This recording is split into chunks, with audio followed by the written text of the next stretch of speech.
জুলাই অভ্যুত্থানে সংঘটিত মানবতাবিরোধী অপরাধের দায়ে সাবেক প্রধানমন্ত্রী শেখ হাসিনা ও সাবেক স্বরাষ্ট্রমন্ত্রী আসাদুজ্জামান খান কামালকে মৃত্যুদণ্ড দিয়েছেন আন্তর্জাতিক অপরাধ ট্রাইব্যুনাল।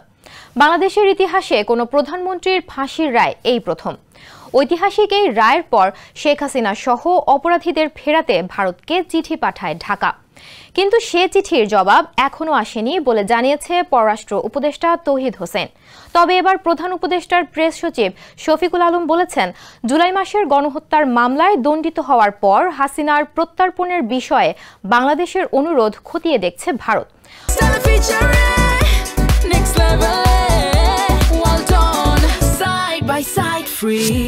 তবে আমি নিশ্চিত যে ঢাকার কসাই আসাদুজ্জামান খান কামালকে অতি শীঘ্রই বাংলাদেশের কাছে প্রত্যর্পণ করা হবে। শুক্রবার সামাজিক যোগাযোগ মাধ্যম ফেসবুকে নিজের ভেরিফাইড অ্যাকাউন্টে দেয়া এক পোস্টে তিনি এই মন্তব্য করেন। পোস্টে শফিকুল আলম লিখেন, শেখ হাসিনা, আসাদুজ্জামান খান কামাল এবং জুলাই মাসের গণহত্যার অভিযুক্ত আওয়ামী লীগের নেতৃত্বকে বাংলাদেশের বিচার ব্যবস্থার সামনে আনা হবে বলে আমি গভীরভাবে নিশ্চিত।